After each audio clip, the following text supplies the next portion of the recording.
They thought she was invisible. But tonight, she would decide who walks away with power and who loses everything. The chandelier above the grand ballroom shimmered like liquid gold, scattering warm light across marble floors, polished so perfectly they reflected every movement, every glance, every quiet judgment. And Naomi Brooks felt all of it as she stepped carefully between tables.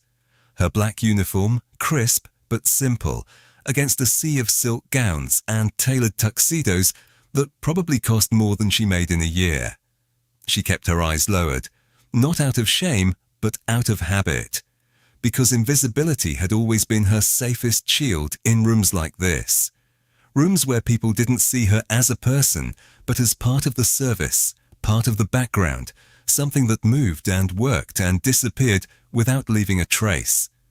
Across the room, laughter rose in smooth, practiced waves, the kind that came from people who had never worried about rent or overdue bills. And Naomi adjusted the silver tray in her hands, steadying it as the weight shifted slightly, her fingers tightening just enough to keep the glasses from clinking too loudly, because even sound could draw attention, and attention in a place like this was rarely kind. Tonight's gala was supposed to be just another job, another few hours of quiet work and careful steps. But there was something different in the air, something sharper beneath the polished smiles and expensive perfume. And Naomi felt it the moment she walked in, like a subtle tension humming beneath the music. At the far end of the ballroom, near the raised platform where deals were whispered and alliances quietly formed, stood Adrian Russo, the man everyone watched without appearing to watch, his presence still and controlled, his posture relaxed but unmistakably commanding, as if the entire room adjusted itself around him without a single word spoken. And Naomi had noticed him the second she entered. Not because she wanted to, but because people like him were impossible to ignore, even when you tried. She turned slightly, moving toward a cluster of guests near the center, her steps measured, her breathing even. But before she could set the tray down, a voice cut through the soft hum of conversation, light and amused, but edged with something colder. "Careful there," the woman said, her smile thin as she glanced at Naomi's hands. "We wouldn't want you dropping anything important." And a few nearby guests chuckled, not loudly, not openly cruel, but enough to ripple through the space, like a quiet signal that something was acceptable, that someone was beneath them. And Naomi felt the familiar tightening in her chest, the subtle shift where the room seemed to tilt just slightly. But she didn't react, didn't lift her gaze, didn't give them anything to feed on. Instead, she placed the tray gently on the table, her movements precise, her voice soft and steady as she asked if anyone needed a refill. But they weren't listening. Not really, because one of them leaned back in his chair, studying her with casual curiosity, the kind reserved for objects rather than people, and said, "Do they just hire anyone now?" And the laughter came a little easier this time, a little sharper. And Naomi straightened just slightly, her shoulders firm, her expression calm, because dignity didn't require permission. Even in rooms that tried to take it away, from across the ballroom, Adrian Russo's gaze shifted, almost imperceptibly, drawn not by the laughter itself, but by the tone beneath it, something that didn't belong in a room built on control and image. And though his face remained unreadable, his attention settled there, quiet and deliberate, as if he were measuring something no one else could see. Naomi reached for the tray again, lifting it with practiced ease, but as she turned, another guest stepped just slightly into her path, not enough to be obvious, just enough to force her to adjust, and a glass wobbled, catching the light as it tilted before she steadied it, her grip tightening for a fraction of a second, and that was enough for another comment, another soft laugh, another reminder that to them, she was a mistake waiting to happen. Still, she said nothing, because she had learned long ago that silence could be stronger than reaction. That composure could outlast cruelty. But what they didn't see, what no one in that room noticed, was the way her eyes flickered briefly across the space, taking in faces, details, connections, the subtle exchanges happening behind polished conversations, because Naomi Brooks was not as invisible as they believed. And tonight, in a room filled with power, dressed as elegance, she was watching everything. Naomi moved through the ballroom like a quiet current beneath a polished surface, her steps measured, her breathing steady, but her mind sharper now, cataloguing details the way she always did when something felt off, because beneath the laughter and the soft clink of glasses, there was a pattern forming, subtle but undeniable. The man who had spoken earlier leaned closer to his companions, his voice lower now, but still edged with amusement as he gestured lightly in her direction. And though the words did not fully carry, the tone did, dismissive and careless, the kind that assumed no consequence. And Naomi had heard that tone before, in places far less elegant than this, in rooms where people underestimated what they could not see. She reached another table, offering refills with the same calm professionalism, her expression composed, but her eyes moved briefly, catching a reflection in the mirrored column beside her. A different group this time, their conversation quieter, more focused. One of them glancing repeatedly toward the raised platform where Adrien Rousseau stood earlier, and Naomi noted the tension in his posture, the way his fingers tapped once against the stem of his glass before stilling, as if waiting for something, or someone, across the room. Adrien had not moved much, but his attention had shifted again, more deliberately now, not just observing but tracking, his gaze sweeping the room with quiet precision, and when it passed over Naomi, there was a pause so slight it could have been imagined. Except it was not, because he had already noticed what others had not, the way she moved without distraction, the way her focus did not break even under scrutiny, and more importantly, the way the room seemed to reveal itself in small fragments around her. Naomi turned slightly, stepping back to avoid another guest moving past too quickly, and this time the interruption was not accidental. The same man from before brushing too close, his shoulder grazing hers just enough to test her balance, and one of the glasses tilted again, catching the light as it trembled before settling. And the laughter came quicker now, more confident, as if repetition made it acceptable, as if pushing a little further would still carry no consequence. She steadied the tray once more, her fingers firm, her posture unchanged, and for a brief moment her eyes lifted, not in defiance, not in challenge, but in quiet acknowledgement, meeting his gaze just long enough to let him see that she had noticed, that she understood exactly what he was doing. And then she looked away, returning to her work as if nothing had happened. And that, more than any reaction, unsettled him. At another table, a woman with a diamond bracelet leaned in, her voice carrying just enough to be heard. It is always the same. They do not belong in places like this. And the words hung in the air, soft but deliberate, drawing a few approving nods. And Naomi felt the familiar weight of it, not new, not unexpected, but still present, still pressing against the edges of her composure. And yet she did not falter, because she had learned that dignity was not given by rooms like this. It was carried, held steady even when everything around it tried to shake it loose. Near the platform, the group Naomi had noticed earlier shifted slightly, one of them checking his watch, another adjusting his cufflinks, their movements small but coordinated. And Naomi's attention sharpened, her memory aligning pieces she had gathered in seconds, the timing, the glances, the subtle signals exchanged without words. And though no one else seemed to notice, she understood that something was about to happen, something that did not fit the polished rhythm of the evening. Adrian's posture changed almost imperceptibly, a slight straightening, a subtle shift of weight, as if he too sensed the shift beneath the surface, and his gaze returned to Naomi. Not by coincidence, but with intention, as if recognizing that she was seeing the same thing he was, or perhaps more.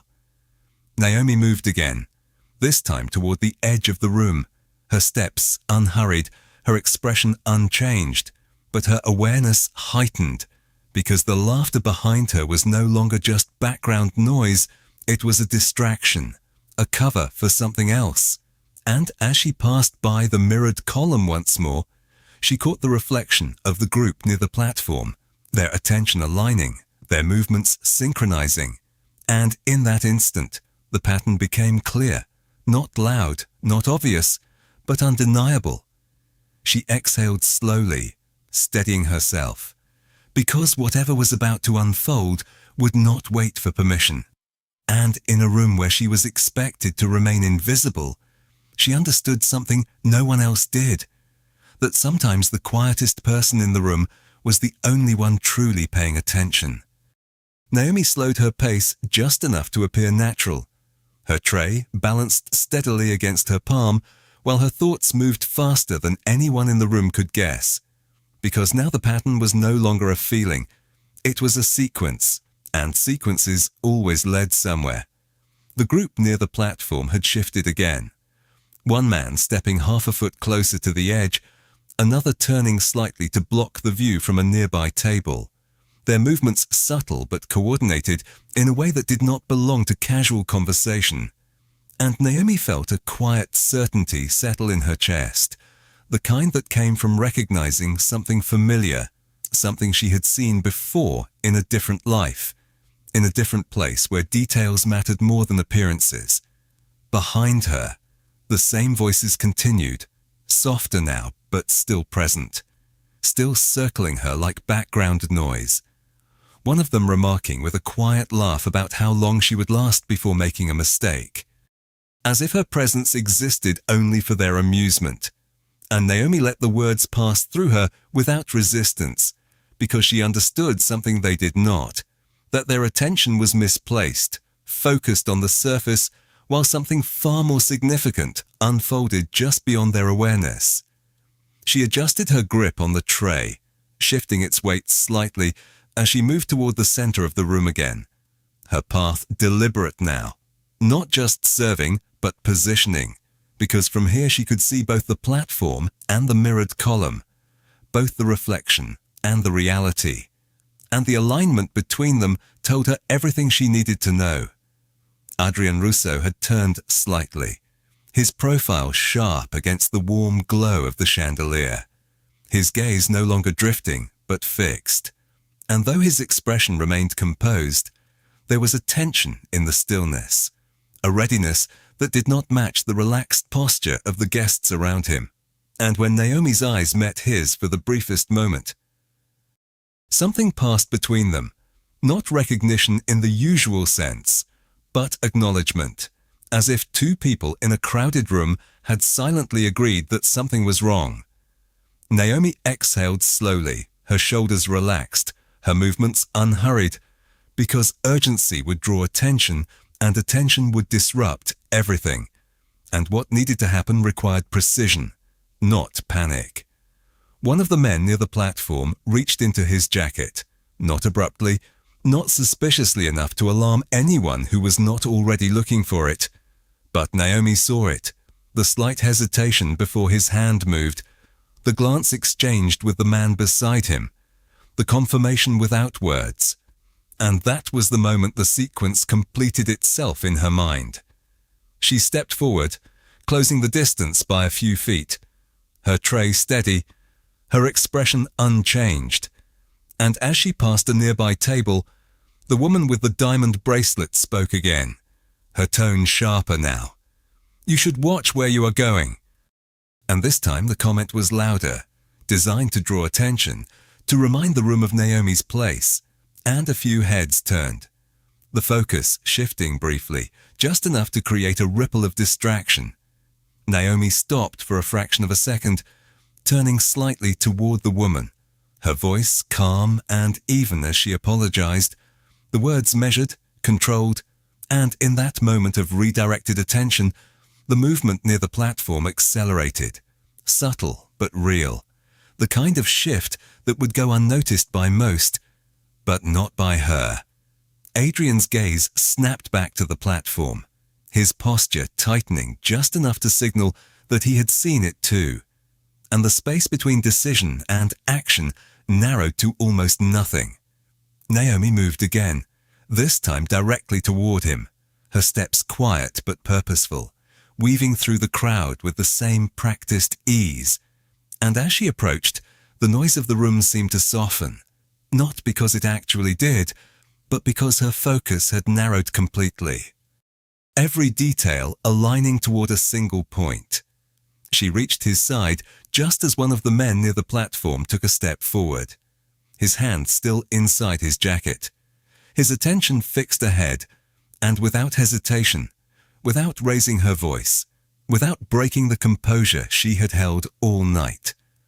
Naomi leaned in just enough for her words to reach Adrian and no one else, her voice low, steady, and unmistakably certain as she said, "Sir, your deal is a trap." And for the first time that evening, Adrian Russo did not remain still, his entire presence shifting in an instant, not with panic, not with confusion, but with the kind of clarity that comes when the truth arrives exactly when it is needed. And in that single moment, everything in the room began to change. Adrian Russo did not turn his head immediately, but everything about him changed in a way that only those who understood power would recognize. The subtle tightening of his jaw, the almost imperceptible shift of his shoulders, the way his stillness became something sharper, more focused, as if the entire room had just narrowed down to a single point of truth. And for a brief second, he said nothing, allowing the weight of her words to settle, to be tested against everything he had already sensed. Naomi remained beside him, her posture calm, her gaze lowered again, as if she had simply completed another task, but her awareness remained locked on the movement near the platform, because the sequence had not stopped. It had only reached its most critical moment. Adrian's eyes flicked toward the group, not quickly, not in a way that would draw attention, but with a precision that confirmed he understood exactly where to look, and when he saw the man's hand still hidden inside his jacket. The coordinated positioning of the others, the subtle shift in their stance, the truth aligned perfectly with what Naomi had said, behind them. The laughter that had once circled Naomi began to fade, not because anyone had noticed her words, but because something in the atmosphere had changed, a quiet tension spreading through the room like a ripple beneath still water, the kind that people feel before they understand why. Adrian took a single step forward, not rushed, not dramatic, but deliberate, and that one movement was enough to draw attention from those closest to him, conversations faltering as eyes turned, because when a man like him moved, people noticed, whether they intended to or not. Naomi stepped back half a pace, returning fully to her role, her tray steady in her hands, her expression composed, but her focus remained, watching as the moment unfolded exactly as she had anticipated. The man near the platform hesitated, just for a fraction of a second, his confidence faltering under the weight of Adrian's sudden attention, and in that hesitation, everything shifted. Adrian's voice cut through the room, low and controlled, yet carrying farther than any raised tone ever could. "Gentlemen," he said, and the single word was enough to stop movement, to freeze conversation, to pull every wandering glance back to him, because it was not a greeting, it was a command disguised as one. The group near the platform straightened, their casual posture dissolving into something more rigid, more careful, as if they suddenly understood that whatever they had planned was no longer unseen. And the man with his hand in his jacket slowly withdrew it. Empty now, his expression carefully neutral. But the shift had already been noticed, already been measured. Adrian did not look at Naomi again. Not yet. But the space between them carried an unspoken acknowledgement, because he knew, and she knew that he knew, and that was enough. He took another step forward, closing the distance to the platform, his presence expanding in a way that filled the room without a single raised gesture, and when he spoke again, his voice was even quieter, yet somehow heavier. "I believe we should pause for a moment," he said. And the suggestion was not a suggestion at all. It was a decision already made. The music, which had been playing softly in the background, seemed to falter, the rhythm slipping as the musicians glanced uncertainly toward the center of the room, unsure whether to continue or stop. And the guests, dressed in elegance and confidence, found themselves standing still, their attention drawn to something they did not fully understand but could not ignore. Naomi remained where she was, her breathing steady, her hands still. But inside, she felt the shift completely now, the invisible line that had separated her from the rest of the room dissolving, not because she had stepped out of her role, but because the truth she carried had forced the room to adjust around her. The woman with the diamond bracelet, who had spoken so freely before, now stood silent, her expression uncertain, her earlier confidence replaced by something quieter, something less certain, as if she too sensed that the rules of the room had changed without warning. Adrian's gaze moved across the group once more, not searching now, but confirming. And then he spoke again, each word measured, each syllable deliberate. "We will revisit this conversation later," he said. And though the words were calm, there was no mistaking the finality in them, the quiet authority that ended discussions without needing to explain why. The tension in the room did not break. It settled, like dust after a sudden shift. And in that stillness, something else became clear, something no one had expected, that the balance of the evening had changed. And it had not been changed by the loudest voice or the most powerful guest, but by the quietest person in the room, the one they had all overlooked, the one who had seen what they could not. And as Adrian finally turned his head slightly, just enough for his voice to reach Naomi without drawing attention, he said, "Stay close," not as an order, but as a recognition. And in that moment, the room, with all its wealth and pretense, understood something it had forgotten, that power does not always announce itself, and dignity does not ask to be seen. The room did not return to what it had been, even as conversations slowly attempted to restart, because something invisible had shifted, something that could not be undone by polite laughter or raised glasses. And Naomi felt it in the way people now glanced more carefully, the way voices lowered just slightly, as if everyone sensed they were being observed in a way they had not expected. She remained near Adrian, just behind his right shoulder, her posture still aligned with her role, her tray steady, but her presence no longer unnoticed, not by him, and not by those who had begun to realize that the evening was no longer unfolding according to their assumptions. The group near the platform had stepped back, their earlier coordination dissolving into controlled neutrality. But the tension in their expressions remained, the kind that comes when a plan has been interrupted but not yet fully exposed. And Naomi watched them closely, not with fear, but with the same quiet precision she had carried all night, because she knew that moments like this did not end abruptly. They unfolded, revealing their truth layer by layer. Adrian turned slightly, addressing a man in a tailored navy suit who had approached with a practiced smile, the kind designed to smooth over disruptions. And though the conversation appeared normal, the undercurrent was unmistakable, measured words exchanged with careful attention, each sentence carrying more weight than it seemed. And Naomi understood that this was where power truly operated, not in raised voices, but in controlled decisions that reshaped outcomes without spectacle.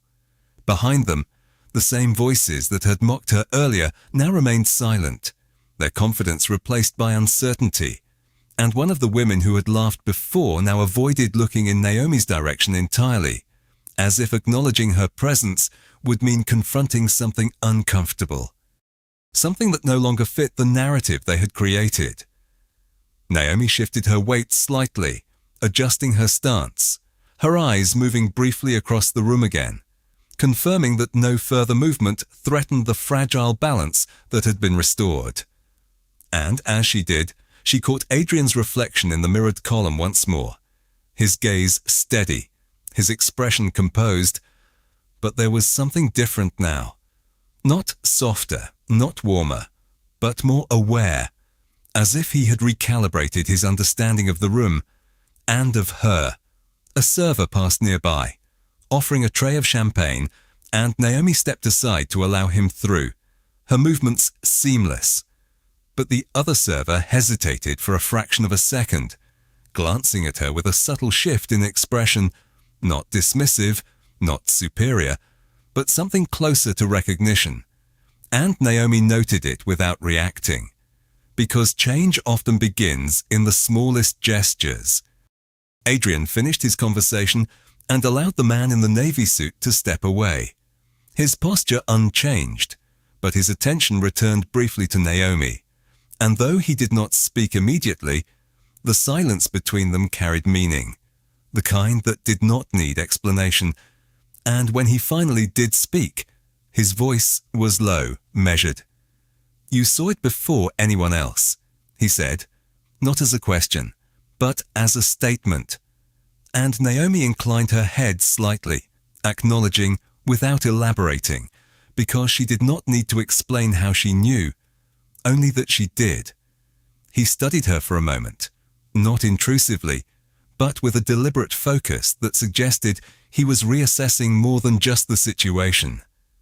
And then he nodded once, a small, controlled gesture that carried more weight than any praise, before turning his attention back to the room. The music resumed more fully now, the rhythm returning, conversations rebuilding themselves around the edges of the disruption. But the tone had changed, the ease replaced by a subtle awareness that something significant had occurred, something that could not be easily dismissed. Naomi moved again, stepping away from Adrian's side, returning to her role with the same quiet efficiency. But as she did, the space around her felt different, not because she had changed, but because the room had, and as she approached another table, the woman with the diamond bracelet looked up, her expression composed, but her voice quieter now. "Thank you," she said, as Naomi offered a refill, and though the words were simple, the shift in tone was unmistakable. And Naomi accepted it with the same calm professionalism, because dignity did not require acknowledgement, but it recognized it when it came. Across the ballroom, Adrian remained where he was, his presence once again still, but now there was no question that he was watching more closely, that the room, with all its elegance and pretense, had been recalibrated under his gaze. And as Naomi continued her work, her steps steady, her expression composed, it became clear that the night was no longer defined by who held the most power at the start, but by who had revealed it when it mattered most. And in that quiet, unspoken shift, the balance of the evening settled into something new, something that no longer allowed cruelty to pass unnoticed.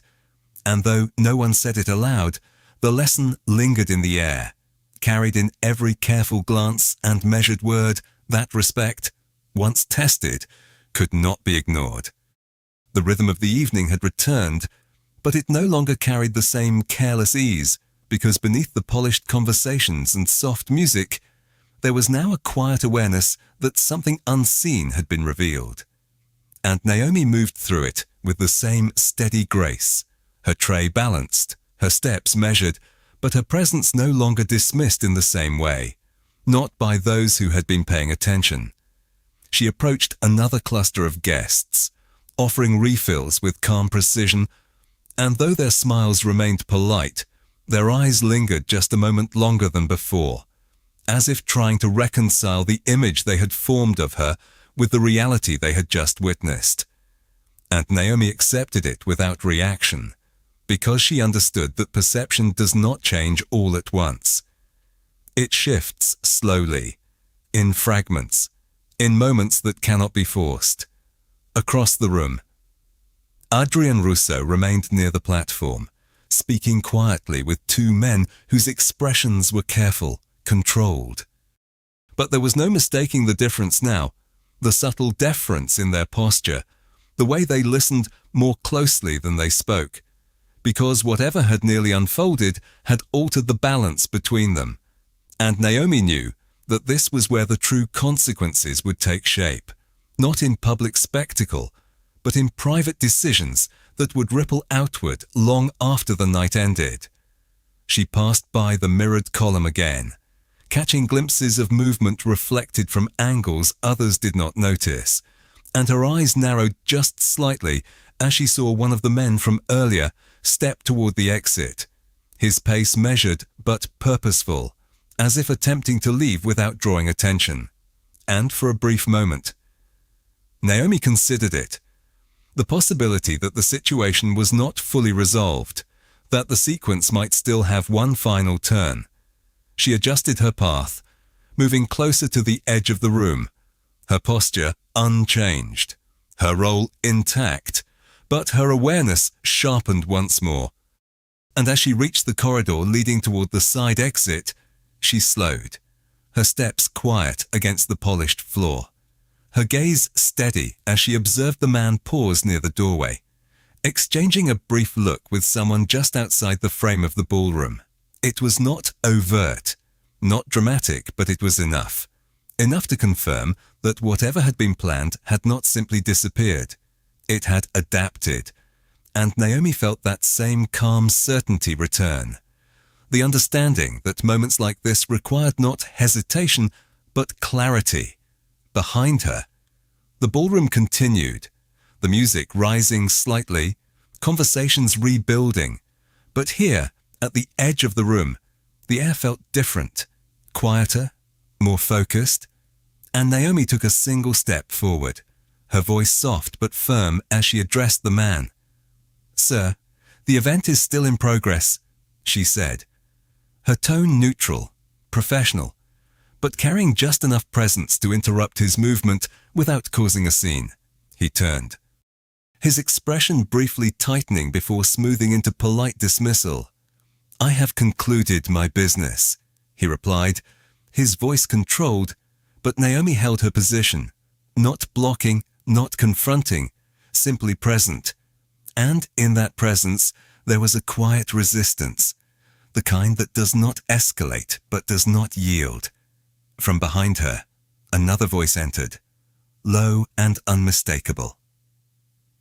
"I believe you should stay," Adrien said, his approach silent but absolute, his presence filling the narrow space without effort. And the man's posture shifted immediately, his confidence recalibrating under the weight of that voice, because there was no room for misinterpretation, no ambiguity in the statement. Naomi stepped slightly to the side, returning to her position, her role intact, but her awareness still engaged, as Adrien's gaze settled on the man with quiet intensity, not aggressive, not raised, but unyielding. And for a moment, no one spoke, the silence stretching just long enough to make the outcome inevitable. The man exhaled slowly, his shoulders easing as he nodded once, a gesture of compliance more than agreement, and turned back toward the ballroom, his earlier intent dissolving under the pressure of a presence he could not ignore. Adrien remained where he was for a second longer, ensuring the decision held, before turning slightly toward Naomi, his expression unchanged, but his voice carrying a different weight now. "You do not miss much," he said, and Naomi met his gaze briefly, her response simple. I pay attention. And though the words were quiet, they carried the same certainty that had shifted the entire evening. Adrian nodded once more, not in approval, but in recognition. And together they returned to the ballroom, where the lights still shimmered, the music still played, but the space itself felt altered, as if something deeper had settled beneath the surface.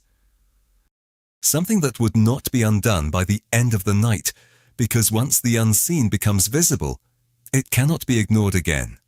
And as Naomi resumed her place among the guests, her steps steady, her presence calm, it was clear that she was no longer just part of the background, but part of the balance itself. By the time Naomi and Adrian stepped fully back into the ballroom, the illusion of normalcy had been carefully reconstructed, but it no longer held the same authority it once did, because beneath every conversation, beneath every polite smile and raised glass, there was now a quiet recalibration, a recognition that something had shifted in a way no one could openly address, yet no one could ignore. Naomi resumed her path along the outer edge of the room, her tray balanced with effortless precision, her expression composed, but her awareness remained heightened, not searching now, but confirming that the tension had settled into something stable, something contained, and as she moved past the same cluster of guests who had mocked her earlier, she noticed the absence of their laughter, the way their posture had changed, less careless, more reserved, as if the room itself had imposed a new set of rules they had not agreed to but could not challenge. One of the men glanced at her as she approached, his expression neutral, but his eyes no longer carried the same dismissive edge. And when she offered a refill, he nodded once, a small, restrained acknowledgement that spoke louder than any apology could have, and Naomi accepted it without pause, because she did not need their validation, only their recognition of what they had failed to see before. Across the ballroom, Adrian had returned to his position near the platform, but his presence now carried a different weight, not louder, not more forceful, but more defined, as if the events of the evening had sharpened the boundaries of his authority. And those around him responded accordingly, their conversations more measured, their attention more focused, because they understood that whatever had nearly occurred had been prevented not by chance, but by intervention, and intervention always carried consequences. Naomi passed by the mirrored column once more, her reflection aligning briefly with Adrian's across the room. And in that fleeting moment, there was no confusion about the connection between them. Not personal, not emotional, but functional, grounded in a shared awareness that had altered the course of the evening. And though no words were exchanged, the understanding remained, clear and steady. The music continued, the rhythm smooth and controlled. But now it served more as a backdrop than a distraction, because the true focus of the room had shifted, no longer centered on spectacle or status, but on the subtle balance of power that had been revealed and redefined. Naomi adjusted her path again, moving toward a smaller table near the far side of the ballroom, where a group of older guests sat in quiet conversation, their demeanor less performative, more observant, and as she approached, one of them, an elderly woman with silver hair and steady eyes, looked up at her with a gaze that held neither judgment nor dismissal, but something closer to understanding. And when Naomi offered to refill her glass, the woman smiled gently and said, "You handled yourself well." Her voice soft but certain, and Naomi inclined her head slightly, acknowledging the words without elaboration, because dignity did not require explanation, only consistency behind her. The woman with the diamond bracelet shifted in her seat, her attention now drawn not to Naomi's uniform or her role, but to the quiet confidence with which she moved.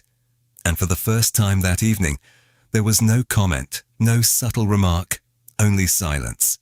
And in that silence, the earlier mockery lost its place, replaced by something quieter, something more reflective.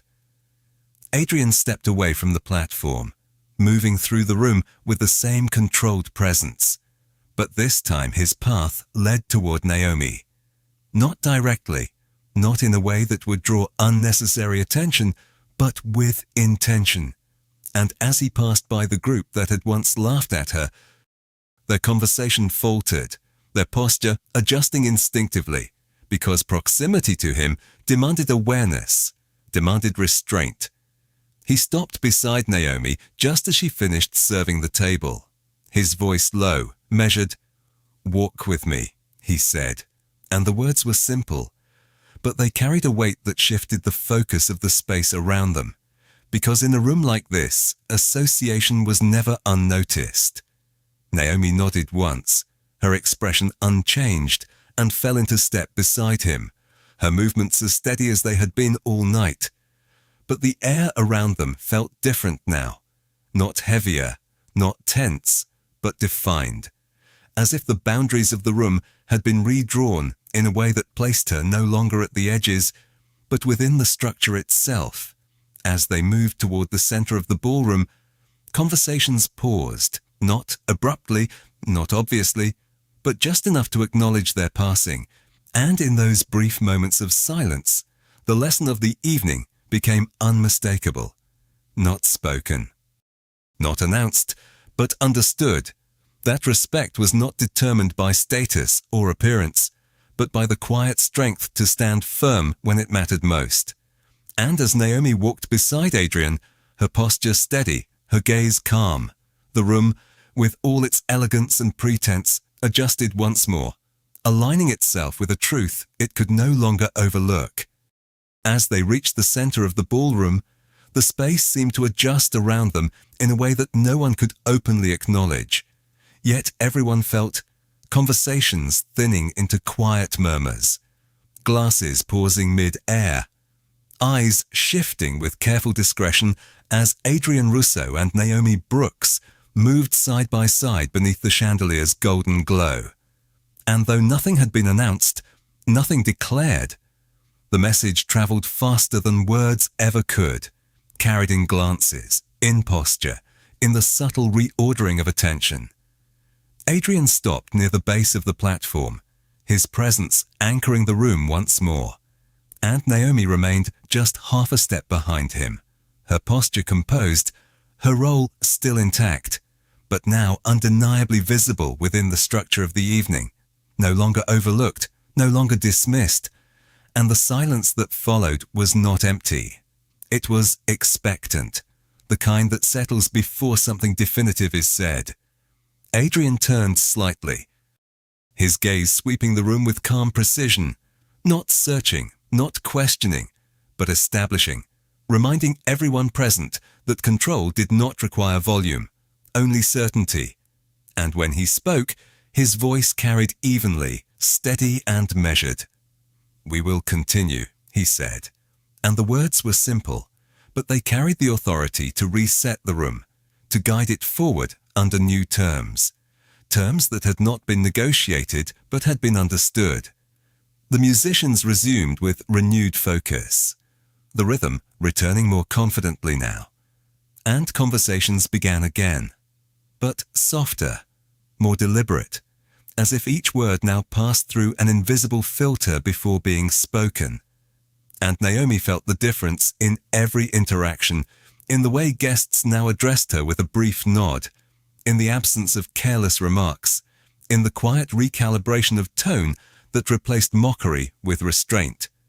She stepped forward, as needed, serving with the same precision, her movements unchanged. Because what had shifted was not her, but the way the room responded to her presence, and that distinction mattered. Near the edge of the platform, the group from earlier remained composed, their earlier intent dissolved into controlled neutrality. But the tension in their posture lingered, and Adrian's attention returned to them briefly, not with confrontation, but with finality, the kind that closes doors without needing to explain why they were closed. Naomi caught their reflection once more in the mirrored column, noting the absence of coordination now, the lack of subtle signals, the quiet acceptance that whatever they had planned had ended before it began. And she allowed herself a single, steady breath, not of relief, but of completion, because the sequence had resolved, the pattern broken, the outcome secured, across the room. The woman with the diamond bracelet sat straighter, her earlier confidence replaced by careful composure. And when Naomi approached again, offering a fresh glass, the woman accepted with a quiet thank you, her tone measured, her gaze steady, and though no apology was spoken, the shift was undeniable, the recognition present in the absence of what had come before. Adrian remained near the center, his posture relaxed but commanding, and those who approached him now did so with greater care, their words chosen more precisely, their gestures more controlled, because the room had learned something it could not unlearn. That presence alone does not define power, but awareness does, and awareness, once revealed, changes everything. Naomi moved back toward the outer edge once more, her role guiding her, but her position within the room now defined by something deeper, something earned not through status, but through clarity, through the quiet strength to act when it mattered most. And as she passed by the mirrored column one final time, her reflection aligned with the room itself, no longer separate from it, but part of its balance, part of its structure. Adrian's voice reached her again, not loudly, not publicly, but clearly enough to carry weight. "You did well," he said, and the words were simple, but they carried recognition without excess, acknowledgement without display. And Naomi inclined her head slightly, her response just as measured. "I did what was necessary." And in that exchange, brief and contained, the entire evening found its meaning, not in the spectacle of wealth or the performance of status, but in the quiet assertion of dignity, in the understanding that respect is not granted by position, but demanded by presence. And as the night continued under the soft glow of the chandelier, the room no longer operated on assumption, but on awareness, a shift that would remain long after the music faded, long after the guests departed, carried in the memory of a moment when everything changed without a single raised voice. And no one in that room would ever forget how it happened. The night moved toward its quiet conclusion, not with a grand announcement or a dramatic shift, but with a subtle settling, like the final note of a song that lingers just long enough to be remembered. And Naomi Brooks continued her work with the same steady rhythm, her steps measured, her posture composed, yet everything around her now responded differently, as if the room itself had learned something it could not unlearn. The chandeliers still cast their golden light across the marble floors. The music still flowed in smooth, controlled patterns, but the energy had changed, no longer careless, no longer dismissive, instead carrying a quiet awareness that shaped every glance, every word, every movement. Guests who once spoke freely now chose their words with more care, their laughter softer, their attention more deliberate, and Naomi felt it in the way they met her presence, not with surprise, not with discomfort, but with acknowledgement, subtle and restrained, yet undeniable. She approached one final table near the center, offering refills as the evening began to wind down, and the man who had once tested her balance earlier in the night hesitated before speaking. His voice lower now, his tone measured. "Thank you," he said, and though the words were simple, they carried the weight of something unspoken, something that had shifted within him. And Naomi accepted it with the same calm professionalism she had maintained all night.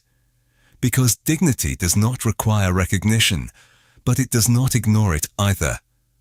Across the ballroom, Adrian Russo stood near the platform, his presence unchanged yet more defined, as if the events of the evening had refined rather than altered him, and those who approached him now did so with a heightened awareness, their posture aligned, their tone respectful, because they understood that power had been demonstrated not through force, but through control.